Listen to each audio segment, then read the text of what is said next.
Hey, what's up, everybody? I'm Thomas J. Bellezza, and welcome to another episode of From the Hat, where we are talking by choice, chosen by random. I got my payment went through, and I was able to get my dear good friend, you know her from last week, Lesley, to come back on for another $200. And I'm gracious that she. Oh, look, she's petting her. Look at that cute little pussy. Cute little pussy cat. I'm so grateful I got a raise this week. Well, I gave you 50, and then you asked for the extra 150. So I figured I'd just throw you the 200 without having to worry about the negotiation. Nice, thanks, appreciate that. Yeah, anytime.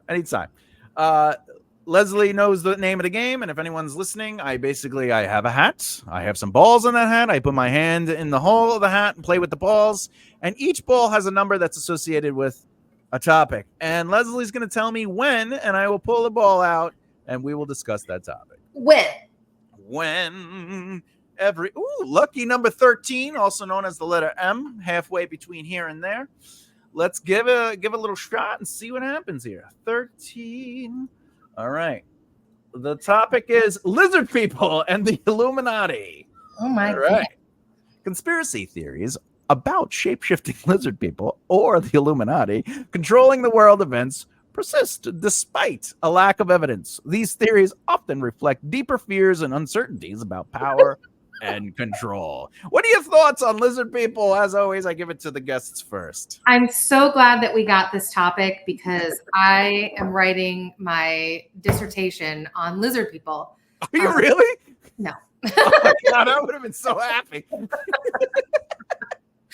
No, I've never heard of that conspiracy theory that there are such things that people believe there are lizard people, literally. Not only are there lizard people, but they live in the hollow earth, and the entrance is in Antarctica. At least this is what I know of it. I could be wrong, but and that's why, quote unquote, the government doesn't allow us to travel over Antarctica, except for all the scientists and the trips you could go. And there are people in the of the Arctica, as you know or don't know, and people like, you can't. Freezing. I didn't freeze on my end. You froze a little on your end. We're still going pretty smooth. It's still going. Okay, great. You feel good? I feel great. I'm going to close some things out because I wonder if maybe open is. I was doing a research paper on lizard people. On lizard people. Yeah. On lizard people and they're actually how they have influenced the Illuminati in taking over the world. Maybe that's what just happened. The Illuminati heard us talking about them and the lizard people, and they messed up the internet access. I think that's highly likely. Highly. Yeah, especially if we were on mushroom or acid. Oh yeah. Now you're Have you ever heard of the Illuminati? I mean, here's what I know of the Illuminati is what Dan Brown told me in the Da Vinci Code. That's basically what I know of the Illuminati. Poor Dan Brown. That's it. I had a friend read that book when it first came out, and everyone was talking about it. And he read that book everywhere. If he was on the toilet, if he was walking around, if we were driving somewhere, and he's like, "This book is just pure. This is so good." And I was like, "The answer is Apple." And I didn't even read the book. And he goes, "What are you talking about?" I go, the answer is going to be Apple. And he goes, "Why do you say that?" I go, "Because isn't it about I don't know, the girls Jesus' ancestor or something?" He's like, "There's no end." He didn't finish the book yet. And he's like, "What? Apple?" The answer is Apple at the end. And then the girl is the direct descendant of Jesus, right? Or not the direct, but the lineage of Jesus. Yeah. And he's like, none of that is true. And then, I said, "Oh, all right. Okay." And I go, there hasn't been your quote unquote, I wish I was a cat. And then I go, "Are you telling me that they haven't done the best friend betrayed him trope yet?" And he's like, "No, what are you talking about?" Anyway, he finished the book and he was pissed off at me because he's like, "Did you read the book?" And I go, "No, it's just, it's Dan Brown." And he goes, "What does that mean?" I go, "Well, most writers write the same crap, and it's about religion. It's about Leonardo da Vinci, and it's supposed to connect to that. So my assumption is, I just connected the dots that it had to do with Jesus, a descendant, and Apple, because Apple is the thing that was the first sin. I don't remember Apple being in the answer to anything. Was it like the code or something that they used? Remember, they have the device, and they have to. Okay, that was the answer to it. See, photographic memory. Apple. And he was like, "How did you didn't even read the book?" And I go, because I'm a writer. Writing is easy. Once you understand the rules of writing, there are 7 stories. That's it. There's the, like, if I went on, I'm not going to do everyone, but there's like the monster, there's the love related, there's the, the adventure, there's the hero's journey, right? But like, it's how we approach it. But there's still like all the stupid tropes, and then there's like the cool tropes, and then there's, it's just what's going to happen. And you just look at it and you go, if they mention A, B is most likely inevitable. It's just how writing is. And so that's why it's difficult to watch television or film or even read books, because I'm just like, I know what's going to happen next. Yeah. In fact, I had a couple people reading my new fantasy book that I'm working on. And one of the things that they liked was everything was going where they thought it was, and then it didn't. And they were just like, you subverted my expectations. I go, yeah, because I know how annoying it is when these things are mentioned, and then you're expecting, and then they're like, yeah, but I liked it because it was just everything I thought it was going to be. Because it starts off where it's like the hero's journey / coming of age and revenge story, and then that's not what the book is at all. I learned that Shakespeare is responsible for coming up with every single plot and subplot that has ever been done in any like television, theater story. Like he is credited with coming up with every plot and subplot possible. Like, so everything that you see can be, linked back to a Shakespeare play. That's very possible, since he was the first to really examine and explore storytelling. The summary of the 7 stories is a more modern writer within the last 20 or 30 years who just summarized it all. But what you're have you heard that before about Shakes, Billy Shakes? Not Shakespeare himself, but the concept of how, the stories. There's only limited stories, but he did create 1,000 words for the lexicon. He did more than that. Well, yeah, but I'm just saying, like, that's why I think it's funny when people like, oh, that's not a word. And like, it's fine as long as I define it within the story. Floople could be a word. And did you know that they added irregardless to the dictionary? They added it. Irregardless is now an official word. I mean, it should be irregardless if it is or not. Nice. Well, I don't know if the French still do this, but there was a time where every 10 years the French would go through their lexicon and their dictionary and basically take out useless words. And America doesn't do that. They just go, what else can we put in there? Yeah, we just hoard everything. We're just like, we could keep this. It's dead. Yeah. Well, it smells nice. I mean, I just can't wait to find where all the lizard people are. I mean, if you found a lizard person, right? Mm-hmm. How would you react? Goodness, great.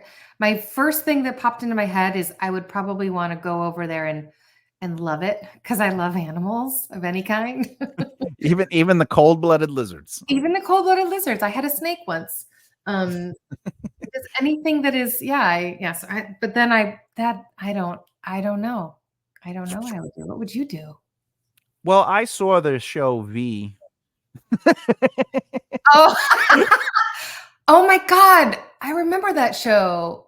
The girl she's now in Deadpool's, lady. She was so great in that. What's her name? You're talking about the remake. I'm talking about the original with England. Robert England was in it. The guy who played Freddy. He plays like the nervous little lizard guy, and they like would tear their face off. That girl's gorgeous, by the way. On Gotham. Name? She was Monica something or other, but she's married to the guy from Gotham. She cheated on her husband, got pregnant with the guy from Gotham, and then they got married. But she was also in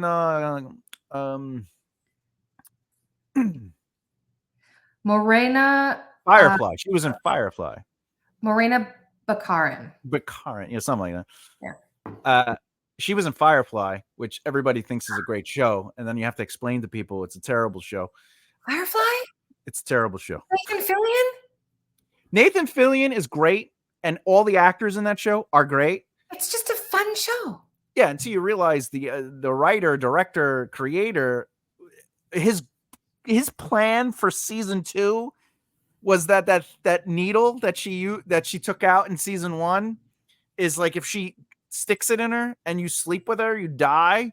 And his idea for a scene was to be that, like, the reefers come in to the ship and she uses it, and then Nathan Fillion's character comes out and he sees her surrounded by hundreds of them, and she's just standing there, and he like extends his hand, and as per the director Joss Whedon's fucking mouth, he goes, that's when he finally sees her as a woman, and he protects her and saves her from what she just went. 100 reavers just raped her, and that's what got that show picked up. He pitched that scene for season 2. Seriously? He talks about it. Oh my God. I want to watch audio. It again. It's been a long time since I've seen it, but see, I'm going to enjoy it. I don't care. I'm going to enjoy it. You can enjoy it all you want, but the movie was much better. Serendipity, right? Yeah, that was much better. Yeah. Yeah, it was good. That was a good movie, because they had, like, also, obviously the first season doesn't really conclude. They just show the bad guy floating in space. I don't recall that. I don't recall it. Me either. I never saw it. Yeah. But the characters are great. Like, the idea of the show is really good, and like there's really interesting concepts, but it's just, look, I'm okay with there being grape in a story, but don't use it. You know what I'm saying? No. Well, all right. So I have a friend who's a writer, and I'm not going to say his name because I'm about to knock it a little bit.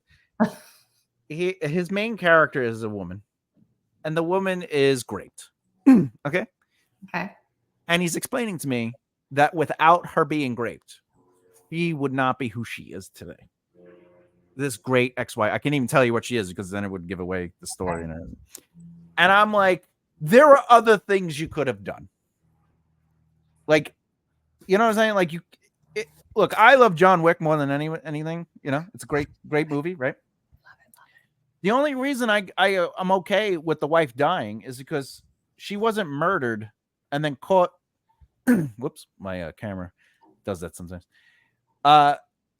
She wasn't murdered to get him to go and do what he did.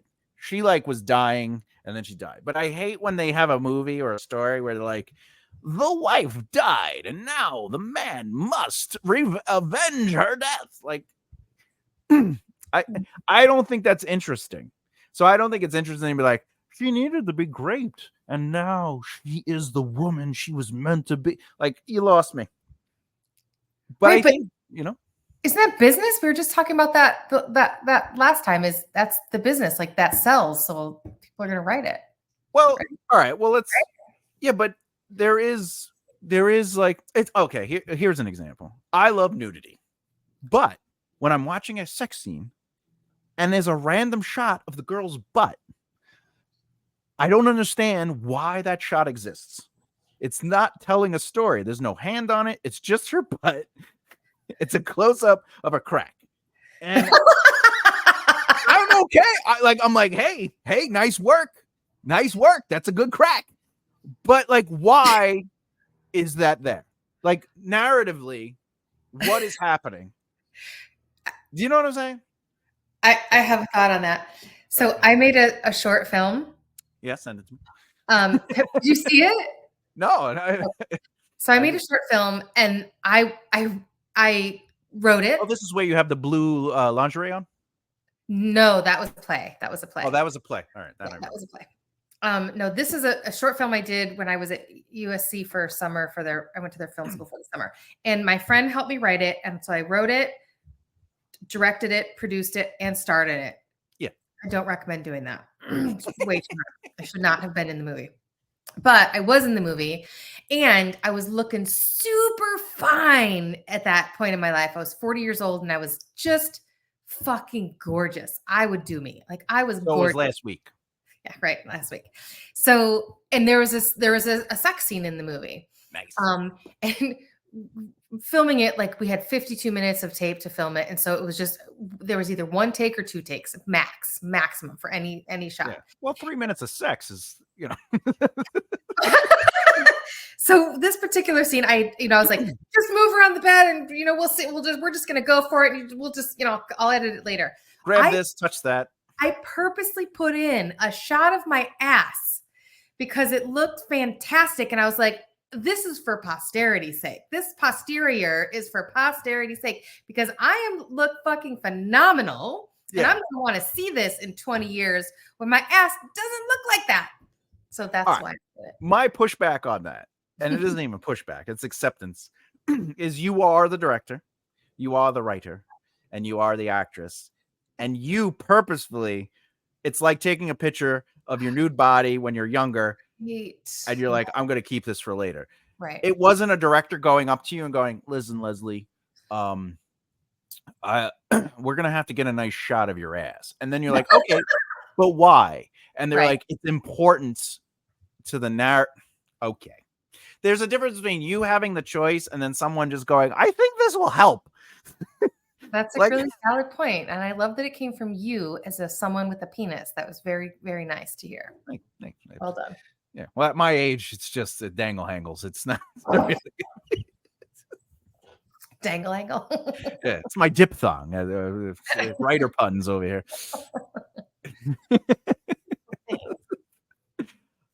Yeah, but that's my thing. Like anything like that, like murder, killing, like I think it has to narratively make sense.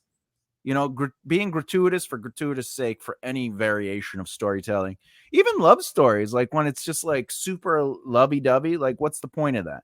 Unless narratively it makes sense. Or, and I hate this in narrative, with a girl protagonist in a romance, she's in a terrible relationship. She stays in a terrible relationship, but then she finds somebody that's really great. And ultimately she is emotionally cheating on the guy who's terrible to her, but she doesn't leave the guy until she finds someone better. And then in the reverse, where the guy is the protagonist in the romance story, it's usually he walks in and the girl is cheating on him in the beginning of the movie. And then it's him trying to get over her. And how does he do it? He finds someone new. And like, it's only there because it's just, they're like, well, it's a girl, so she has to be in a terrible relation, and it's a guy, we got to get him out of the relationship, right? And it's like, narratively, can we not do that again? Like, we've done it so much. Why don't we do something interesting? Why don't we give her agency? She's not happy. She leaves the relationship. She finds and discovers who she is, and then she's able to discover somebody she likes. Or maybe she doesn't know who she is. She finds somebody who's also trying to discover who they are. And together they realize who they are. And you know what? They just are friends. Now imagine that story. Like, that's different. It's new. There's a narrative truth to it. Like, I have couples in my, I say couples, but they're friends. I have friends in my book series where like they're a guy and a girl and they never ever once hook up. They never ever once profess their love. Other than I love you because you're my friend and I care about you. They are friends, like, and it's interesting because, what's that story, as soon as you see a guy meet a girl or vice versa in a film or a movie or a television, you're like, oh, they're going to hook up. Yep. And you shouldn't be thinking that. There should be some kind of reality. Like, I mean, not that everybody wants to hook up with everybody. That's not what I'm saying. Like, but at the end of the day, we're animals, right? We are creatures of instinct, and the instinct is often to procreate, and to procreate there's generally an attraction. And so, I mean, I've had just guy friends, but even still there was, at some point it was like, am I attracted to them? Are they cute? I imagine it's vice versa. Like people That's just a thick penis. No, I get it. That's a thick penis. But I feel like that's like, that's kind of reality. Like, it's just. Well, let me put it. I'll put it to you this way. And also, I'm very, I'm polyamorous. I'm very sexual. I love love. I love intimacy. I love, right. So the thing I am stating is, like, in storytelling, there should be purpose, in the same sense that you might see a guy on the road and be like, wow, but you're not going to walk up to him and go, we need to have sex right now in the alley. You know what I'm saying? Like, you have to have some connection to them. You have to, at minimum, know their name. You know what I'm saying? Like, Yeah. And a lot of times in stories, it's just because, well, we need them to have sex, or sex, yes, whatever the case is, but also it adds to the stereotype. Sometimes, a guy can have sex with lots of people, lots of women in projects, films, stories, whatever, and they're conquests. They're doing a great job. Oh, of course they got a lot of game. But then girls do it in stories, and they're sluts or whores, or they are indeed being paid for it, right? Like in the story, and it's like, change it up.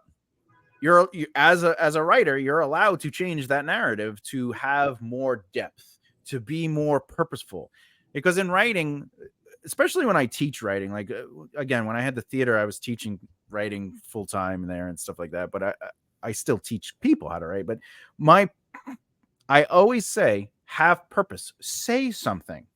Art doesn't do anything if it's just there. Even an empty canvas, if your purpose of having nothing on the canvas is to get people to think, you're saying something. You're creating this conversation, right? So a story should be saying something. I mean, don't get me wrong. Transformers doesn't say anything. We're going to watch transforming robots from outer space. I get it.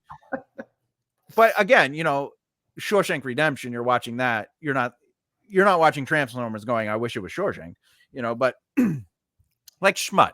I'm okay with Schmut. I'm okay with erotica. I'm okay with romance novels. But at the same time, don't you think it would be stronger if you were saying something? Yeah. Even if you hit all the tropes in a romance novel, you have to have the happy ending, the happily ever after. You have to have the will they, won't they. You have to have the meet cute. You have to have, right? Like, you have to have all these things. But could you also say something? Do you think that people just don't have anything to say, or they don't know how to say it, or what do you think? I think a lot of the conversations I've had with quote unquote writers, or people who are published or traditionally or self-published, a lot of times what sells, people want to see their romance beats, right? So it's hard to say something when you're just trying to get those when you're just trying to get the books done. If it, like, sometimes these authors are releasing 2 or 3 books a year. You know what I'm saying? They're like 60,000 words. It's the same rhythms. You could literally be like, I know what's going to happen, and it's okay. Like, repetition gets money. I get it. Like, oh, I like their first book, they're going to release another book. I get that element. Hey, anyway, as I was saying, oh my God, there's a new person here. Ta-da! Magic. Magic. Add some special effects. Right? This is nice. Your car. It's the way it goes. Yeah. So before the magic trick, what was I saying? Ultimately, that maybe it's because they're just trying to release the books, because the more they release, the more they sell, because the first book worked. It hit all the romantic beats, and maybe that's the case. I think my other point to that, though, Lesley, is that, like, a lot of times we think we're saying something, but we're not necessarily saying anything in the narrative. It's, well, they were heroic and they survived, or like Rings of Power right now. They're not really saying anything in the show, but there is stuff happening there. It's the fight for power. It's the underdogs overcoming the oppression. Like, it's kind of there, but they're not writing to say something. It's just that is what's there in another question. So do you think that it's then like, do you think, like, I wonder if people have something to say and they believe they have something to say, but they're only saying something to themselves. Like, it doesn't speak to the larger audience. Could that also be part of it, you think? Absolutely. As the old saying goes, two things can be true at once. The black-white thinking doesn't necessarily help promote or move the discussion forward, but also they might believe they are saying something. They might have something to say, but they might not know how to say it. So what they write ends up being, they're playing to they're coloring, the paint by colors, paint by numbers, whatever.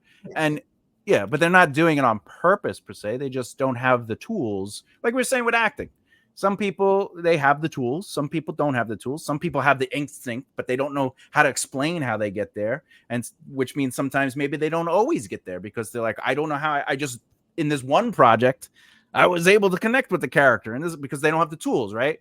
So that could also be a factor, as all discussions are nuanced, or at least did you guys already talk about your preferences? Like, because sometimes I would prefer a good plot over somebody that really thinks they have something to say, and it's like preachy and like important work.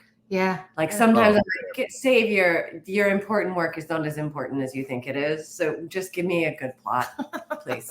Nice. I'm 100% in agreement with you, Erinn. Preachy is always going to be pushy to me. I will agree with that. When I'm talking about a message saying something, I'm just saying that it has substance. Not necessarily like we have to fight this thing. So the whole book is about this being right and you being like, one of the rules one of my mentors in writing always told me was, if you believe in something and you put it in your book, have opposing views. So now it becomes nuance and discussed, and never allow something to be right, because now you create characters with positions in real life. Some people like the Giants and some people are sad like in the Jets, in the football teams, because go Giants. I'm from San Francisco, so it's a different go Giants. Oh, the San Francisco thing. But I agree with you. If it's one-sided and they're writing to like preach, I'm a little uncomfortable with that too. I don't think they're saying anything, and there's no substance at that point because there's no nuanced discussion in the presented. Like for example, I was I'm writing a fantasy book right now, and I talk about faith in the book, but I never say it's all fantasy, so I don't talk about Jesus or Allah or anything. It's made up gods. It's all made up gods. But there's still like what one person believes doesn't mean they're right. And I create these nuanced arguments, or like killing, it takes place in a time where you have to kill to survive, but like, is killing right or wrong? And there's different discussions on having to kill people to survive in a war-torn area, So I think it's good to have those nuances in stories. Are there lizard people in your book? Ooh. Not only are there lizard people, okay, but they are the Illuminati. The Illuminati. Oh, right. Yeah. I mean, maybe that's really what the Illuminati is lizard people. For sure. Imagine the lizard people actually did start the Illuminati just to get a little of the attention off of them. Right. You got to do something. Yeah. They made 2 shows about us. V and the remake. We got to get the Illuminati getting out there a little bit. Oh, I loved that show, V. The V. Did you see the original V? Yeah, the one on Robert Englund. Right? They had like dimpled heads. Yeah. Yeah, I was all in. What year was that? When did that come out? That was in the 70s. In my 20s. 80s. I watched it in rerun. I think it was probably like late 80s, early 90s. Okay, I never watched the original. Yeah. It was really good. Like their faces would be hanging off. Yeah. Did you ever see The Land Before Time? Lost. What is it called? The Land of the Lost or something? With Lost. Yeah, where they have lizard people there too. But they have the. That one blends in with a bunch of different shows in my head. I think that was like I was a little young. Was that a TV show? Yeah, that was it was a TV show. It was very weird. They like kind of like people called though. They were They had a weird name to it. Let's see. I have real-time search here, so Oh my gosh, seriously? Wow. yeah, I just got this technology. It's called the internet. Hey. That's my That's your brain that's telling my you? brain. That's what my brain wants to say. Erinn has a really good memory too, Thomas. No, but except just not for my past. Just yeah, not for Tell me about my 20s. Oh, so last month. I got it. last month. They were called Pakuin. Wait, Oh. Pakuni. I'm actually thinking of the wrong show. Pakuni. Oh, and the Slee Slack. The Slee Stack. Slee Stacks. That's good. I was like, more than SK. Slee Stacks. Yeah. Yeah, there's 2 different variations of the humanoid lizards. Wow, this show is old. Yeah. 1974. Yeah, we were watching like reruns when we were kids, I think. Yeah, maybe I'm gonna go with that because I don't want to feel older than I am. Let's not. Today's about making ourselves feel good about ourselves. We are beautiful. We are shiny. We are confident. We We are are. loved. We are relevant. We're young and powerful. We have the whole world before us. Well, since we're talking about narratives, Erinn, what is something you really like? We know you said plot, but like when you're watching something, what connects you to that narrative in an emotional way where you're like, this is something that it's gonna stay with me for a little bit? I think it's more emotional truth, but not scripted perfection, if that makes sense. Like, did that so well. Remember that show, The Killing? Is that what it's called? So with Joel good. Kinnaman Yes. and Marielle. How you? Yes. Mariah Enos. Enos, yeah. Enos, and it was Enos. so. They were always so on point, but they didn't always talk about what you needed them to talk about. As the plot was compelling, it was just like the narratively, it wasn't. It was more real life while also being compelling television. Like they knew how to move it forward to keep you interested. But it wasn't always like, I like things that aren't packaged up so neatly. One of the things I think adds to that, and that's maybe because it's something that I like in shows and whatnot, is the characters were so fleshed out. I love it when the characters are so full. That to me is compelling. Yeah. Like when they are just like, I am the funny friend, or I am the love interest. Yeah, You're like, like when they're there's a human, like they're real people. They're real people on television. Well, the real characters are very real. I think I know more like what puts me off of that, and when you can tell is when you know the purpose that a character is serving, because they're just there for the friend to talk about the main character's experience, or they're just there as a red herring, or they're just something like that. That will put me off when you're like, oh, you're the voice of reason and that's the only reason you exist on this program, whereas in real life people don't fit those boxes so nicely. That's when writing screenplays and stuff like that, they're like, hey, every line is money, right? So like, do we need the waiter here? Could one of the other characters just inform this? Like when they go, like usually in a crime show, they go and interview a waiter, and the waiter only really has like 3 lines, and they're like, could they find this out some other way? Because the waiter usually comes on and they just go, yes, I saw them over there. They came into the store, like because they're new actors, and there's really no depth to the character, and they're just like, should we just take this guy out or girl out? There's just no movement to the character. Right, Lesley? Right. Your glasses are black, Lesley. You're a fuckwad. You're a fuckwad. You're a fuckwad. I'm a fuckwad. I'm a fuckwad. I'm shiny and new and relevant. And new and relevant. Erinn, shiny, new and relevant. Out of that conversation. She asked me earlier, have you ever studied Meisner? I said no, and then I was like, your glasses are black. She's like, what? My glasses are black. Yep, got me. My glasses are black. My glasses. What time I was one of my friends does that. He's an acting teacher, and he's like, he asked me if I could help him with like marketing stuff. So I went to the class just to kind of see what the class is about and see how he teaches, just so I could think of some marketing ideas there. Anyway, he's like, "Do you want to join in?" And I was like, "Yeah, sure." So we had us doing repetition. I did not study Meisner. This was like one time. Can you sit in, right? And he's like, "All right, I'm going to say go, and then you're going to say the first thing in your head that comes to your mind." But I'm sitting there for like 3 minutes while he's explaining what repetition is to the class. So my instinct is now being programmed by what I am taking in from the other person.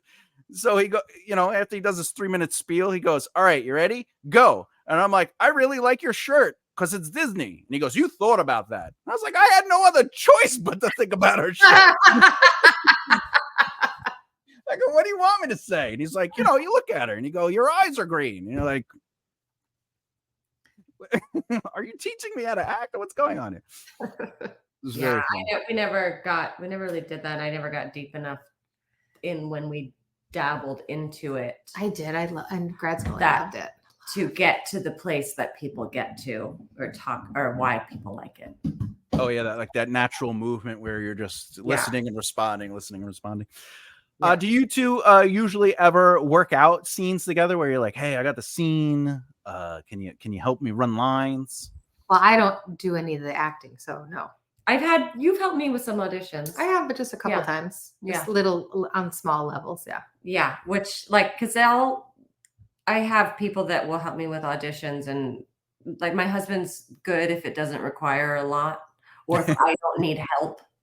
But I will call like some of my friends who I know are better with script breakdown or just know how to get into it with just actors.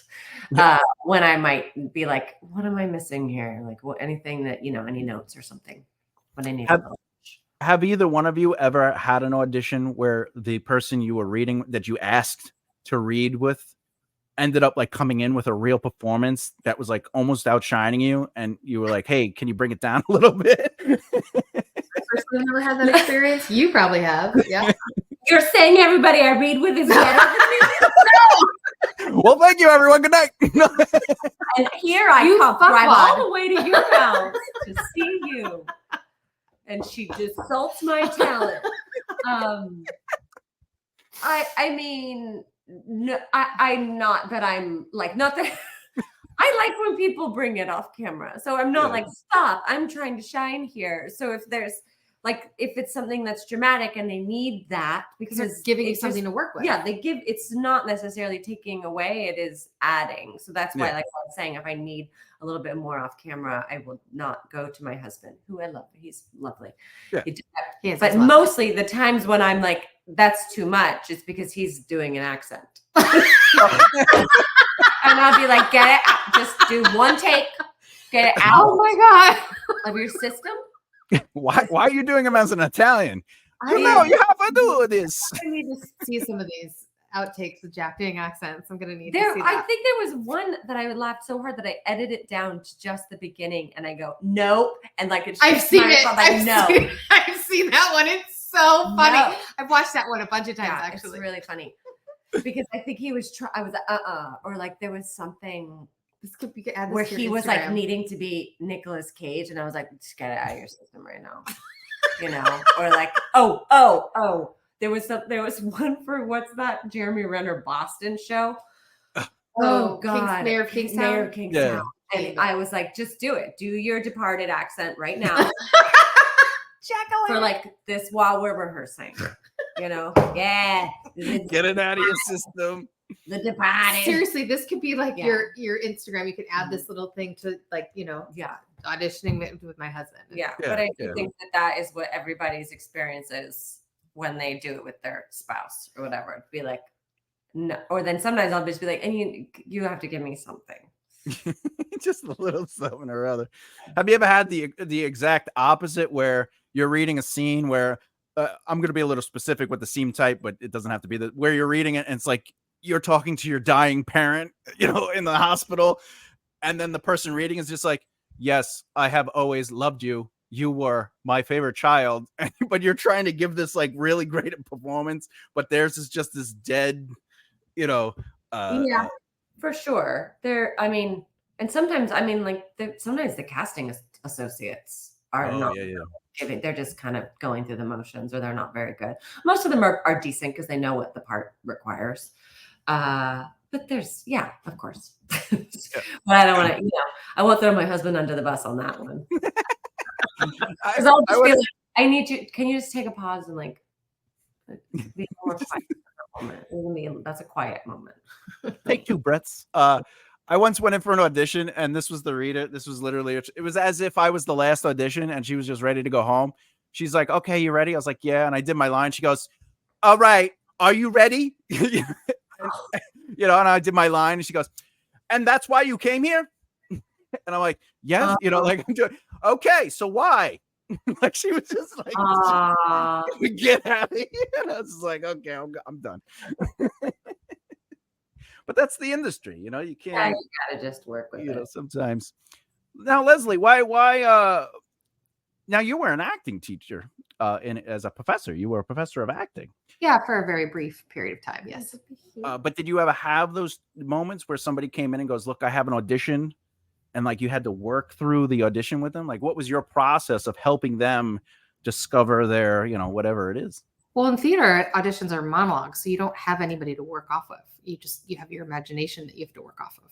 Yeah. No, I'm saying like, yeah, like how did you guide them to get to that point with that monologue? Like, how define their monologue? Like, what kind of? Oh, well, Thomas, that is a loaded question.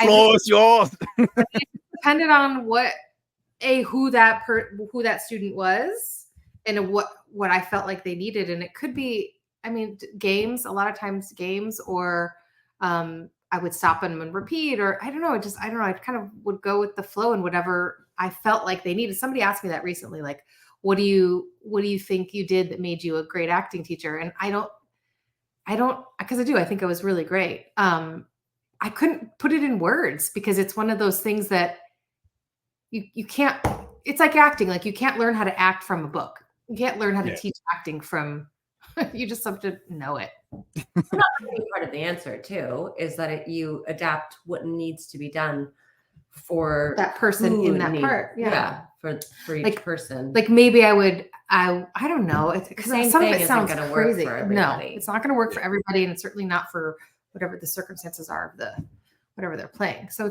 I think being a good acting teacher and helping a student is about being able to be adaptive and in the moment and seeing what's happening and responding to whatever it is they need. Yeah. All your toolbox and knowing which one to throw at them. Have you ever been in a situation where you're working with a student and you're just like, they don't understand what they are saying, but like, how do I tell them they don't understand what they are saying without coming off cruel? Like, because sometimes they're just not getting it. Like, they're reading, especially in Shakespeare, when you're working with Shakespeare, like, people sometimes are just saying what's on the page, but they don't actually know what they're saying. And that's a very important element of acting, is like, you have to know what you're saying. You got to understand the words, and like the purpose and the motivation. Have you ever been in a situation where you're like, this person has just, after all the weeks of being in this class, they just don't understand the words they are saying? I don't really find that, but I also didn't teach Shakespeare, which I think happens often in Shakespeare because that language is difficult to understand for some people. But I think that if that did happen, it was just a conversation of like, what are you saying here? What's going on in this character's mind? What are they thinking about? What are their thoughts? Where does this come from? That come back to a conversation. But I wouldn't, belittle them or no. That wasn't my. I had a bad teachers, which is. That was kind of the MO, that teachers would like break you down to build you back up. And that just wasn't what I did, because I don't think that's helpful. I had a teacher. She was a doctor in the CU theater program. She was the professor of the graduate program, or she was the head of the graduate program, whatever. Who? Dr. Cecilia Pang. And anyway, I took a graduate directing class when I was finishing up my undergraduate degree. And she came to me and she was like, Lesley, how do you do it? I was like, she's like, how do you get your actors to do what you want them to do and you don't yell at them? How do you do that? She was genuinely like, oh, that's so sad. I know, right? And she was genuinely like, how do you do? And I heard her direct before, and she was mean and nasty. And I was like, I don't know. I create a safe place for them to explore and fail and learn. And it's not my personality. Yeah, because it's helpful because they're being artists. And why would you want to shrink someone down when you need them to, you know? Had she ever been an actor? Yeah. Really? She was, doctors. Yeah, she was. Yeah. Wow. Yeah, that's when they start yelling, you're like, this is playtime. She must have never experienced. I wonder if she only experienced yelling or if she never experienced it. Well, so many teachers did that though. That was what you did. You break them down. I mean, Sean Kelly, that was his MO. You break someone down to build them back up. That was what everybody was doing across the country in programs, and it's has since changed. Thankfully. Yeah, I've been on independent films, and like the director yells, and I'd have to go over to him. I go, if I was helping them or working on the project with them, I'd be like, privately, I'd be like, this is like, we're playing, right? This is fake. Yeah, it's not, you're not helping anybody. Yeah. No. Yeah. Yelling at them. If you want to take it seriously, that's one thing. If this is like, this is important to me, that's another. But yelling at another human being. Yeah. Nobody needs to be scolded here. Yeah. I haven't been on a set where a director's yelled in a really long time. But it's happened. Sort of. Not to the actors. I don't know that I've been on a set where the directors have yelled at the actors. Because I've been in shows, in theater shows where directors yelled at the actors. Yeah. Oh, they're high on cocaine. High on attention. Yeah. Oh yeah, that's it. Nobody can afford cocaine in the theater. That's for Hollywood. That's for Hollywood. Touche. That is quite accurate. Yeah, I've never understood the yelling or like the getting. I can understand getting frustrated if you don't know, if you keep forgetting your lines, or I've heard tons of people yell at crew. I've heard people yell at crew, which is not okay. But like when people are frustrated and things aren't going the way, but I guess the actor's part is. There was a girl that I went to school with, and she had the lead role in a play. And she was not memorizing her lines. Just during work, she's had massive part, Shakespeare, huge part. And she just was not remembering her lines. Wasn't even trying. Like in the breaks, she wasn't on. She was just on her phone and da-da-da-da. And people were just like, what? Everybody's off book except for you. Everyone. Like we're opening in a week and you're still on book. What the fuck is happening? And it took a scolding for her. It happened in private, but it took a scolding for her to like get her shit together and buckle down and learn some fucking lines. But that's what it took for her. That's what it took. I think you can be scolded. I think certainly those conversations need to happen a lot. Yeah. But all the niceties and like, you can do it. I believe in you or whatever it was. That wasn't working. It didn't work. She had to be scolded and humiliated in order to get. Oh yeah. I mean, if you're not doing your job, like if your job is the lead and you have massive dialogue and then you come in, and you haven't even memorized it. Like there's a little like, what are you doing? Like the show is on you. Like we need you to know the things. And I was directing a very small independent, and this kid, I was like, look, we have 6 months before we do this. Just memorize the lines. So when we get to rehearsal, we get, a month before the thing, we're all good. And every week I'd be like, hey, is everyone working on the lines? And they say, yes, we are. And yes, we are. And then we get to set. 6 months. Takes out his phone.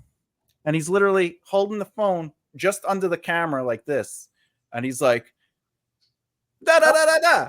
Oh my God. Da, da, da. And I go, what are you doing? And he's like, oh, well, I figured, I didn't have time to remember. You told me yes every week. All you had to say was no. And I would have made adjustments. You were saying yes, though. Like that, I almost yelled at him, but I was basically like, we're going to do this the old-fashioned way. We're just going to record you doing your lines, but I'm going to do a lot of reaction shots. Oh my God. Wow. That's terrible. Yeah, and it's to his detriment, too, because then the camera has to cut away. Yep. And not only that is that you're like, hey, maybe don't cast this guy because he's not going to do the work. Well, yeah, I never worked with him again, and it sucks because he had a great energy about him, like he could do really great parts, but I basically had to film him doing one line at a time because he had to look and then he had to look up. Yeah. He did lines, so I was like, whatever line looked good, I left, and then I just cut away, and then I had to edit it where it sounded like he was fluidly talking, but it still had that like cadence to it where it was like, I am here for blah blah blah, blah blah blah blah blah, blah blah blah blah. And you're just like, okay, buddy, you know. Yeah, that's never. Now, Erinn, you obviously you work on major sets. Have you ever seen somebody come in and not have their lines ready because they just weren't prepared or working on it, and in a situation where it kind of holds the schedule back? Yeah, for sure. There's all sorts of different lines. Like, there's the people that, like, when I get frustrated is like that. Like the people that know they need a little more time and they didn't give it the time, or there's or the people that come on and just think they're a quick study and they don't know it, which is usually on television, on TV stuff, because they're like, oh, the lines are coming out, and you know that things change. So some people are just like, well, it's going to change anyway, so I'll like kind of know it. And then you get to where you're almost filming, and it can hold things up. I mean, there's also the situation where that I've seen that more just, I'm like, oh God, this is coming for us all with older actors. Like it's a muscle that starts to go away. And I know certain friends who are like, oh, I don't go out for stuff that's a lot of lines anymore because I can't do it, because I've seen sets get really held up because they know it, but they can't do it. But I don't know. I mean, I feel like there's levels of where people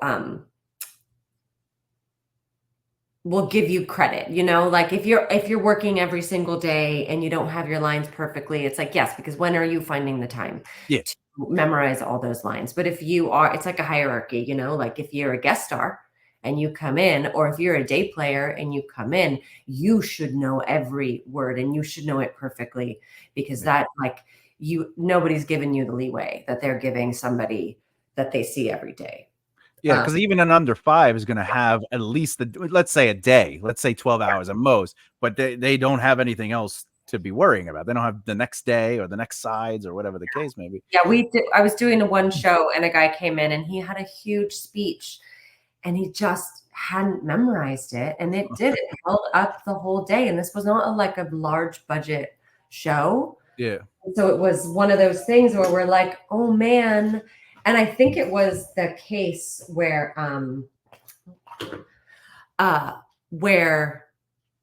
he was used to being like a regular. So he didn't put in the time that he should have being a guest star.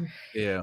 And it really showed, and it was a bummer. It was like just kind of very sad to see. You're like, oh man, the producers are kind of mad. Everyone else knows their lines. It's a big group scene and you have this big speech and you can't get through it. And like, he didn't put the time in. He didn't put the time in, or maybe he was really bad at lines, or whatever it was. It's more, to me, like sad because you're like, oh, you're shooting yourself in the foot here. Yeah.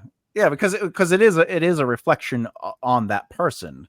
And it also gets difficult because you're like realizing, okay, I didn't realize I didn't have the words down, and now I'm holding it up and everyone is, having an issue with me. And then that puts more pressure on you. Yeah. I was reading something about Jack Nicholson. He was doing an interview. It was a written interview, whatever. And he was saying one of the main reasons he retired is just what you're saying, is he was getting to the age where he's like, I don't want to read off of cue cards and I can't remember these pieces. And he's like, I'm just going to call it a day. And I think that's honorable too, because like, it's a lot of money on set. Yeah. And that's I understand it, because it's a muscle in your brain. As you get older, it's harder to keep. And it's not like his acting abilities went down, but it's a very real thing at a certain age, I think, unless you are constantly working on it. Yeah. And if you're Jack Nicholson, you're like, what, maybe doing later, like you're maybe doing a movie a year or something, where you might not be working that muscle as often. Yeah.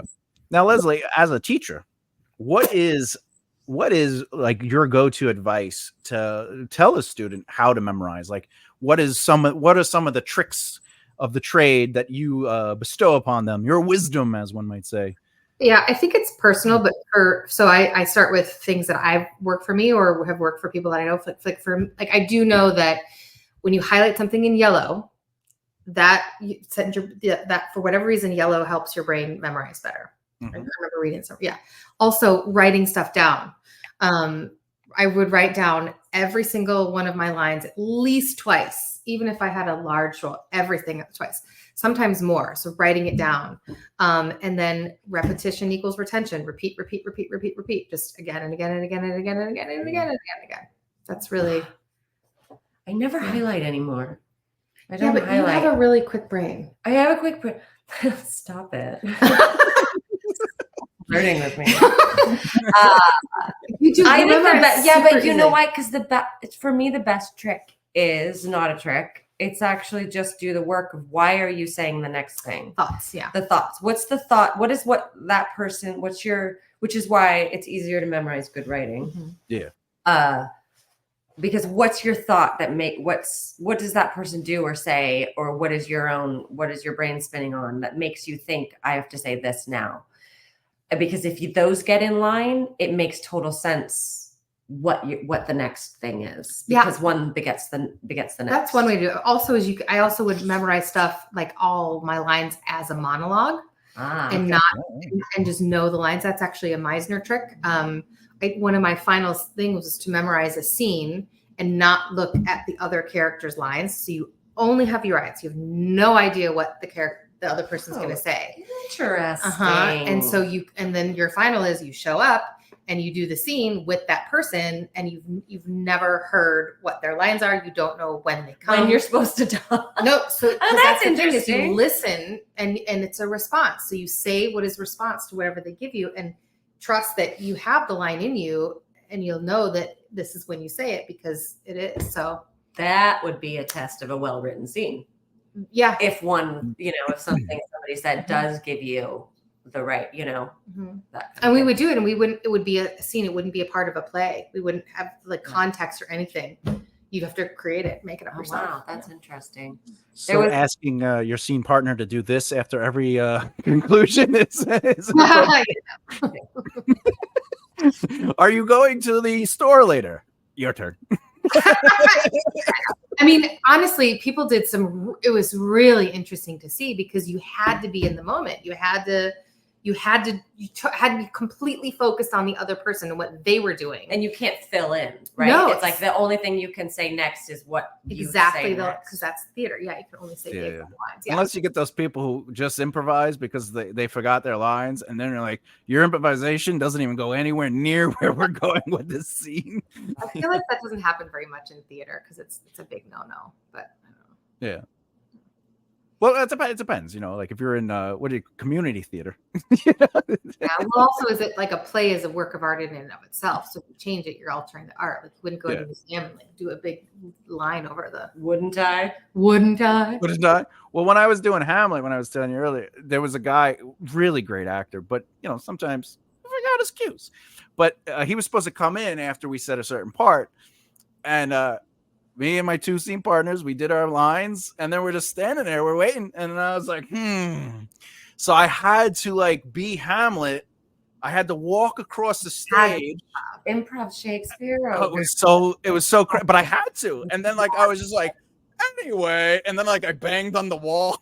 I mean, there's that when you have to. Yeah, And then he walked out, and he was like, and he only I could see him because he was looking at me on stage, so the audience couldn't see the face he was making. But he's walking to the stairs, looking at me like, "Oh my god, I messed up," because it was a good 2 minutes, Brutal. Sometimes it happens. Anyhow, all right. So we went pretty far. Usually we try to do 30 minutes, but we had a lovely extra guest. Lesley's always amazing, and I just like being able to talk to her. So getting any amount of time with her is always a gift. With that said, every episode I always end. Lesley, do you want people to find you? How do they find you? If not, they can go F themselves. Nobody needs to find me. I do sometimes. She does. Yeah. She's got the socials. She doesn't do the Boston accents All my during stuff the is audition. private anyway, so yeah. Yeah. I'm very private as well. This is all fake name stuff. My real name is Tom. So Erinn, do you want to announce, like, hey, here's my website. You can find me on this show, whatever. Website. I mean, I'm just on Instagram at Hayes Lady, Hayes Lady, and then I don't know. You can go back and watch Children's Hospitals or Medical Police or Grimsburg on Fox. I do a voice there. There we go. Everybody, if you're listening, those two amazing people, both in the acting world, both geniuses, in my opinion. They're making things happen. We had some great conversation. Stretching it there, Thomas. No. Stretching? Lesley, I'm talking about Erinn. I know. She is fabulous. Our theories are going to be lit. They're going to be... Lesley, your glasses are black. My glasses are black. With that said, I'm Thomas J. Bellezza. You are listening to From the Hat, where we are talking by choice, chosen by random. I'll see you next time. Bye. Bye.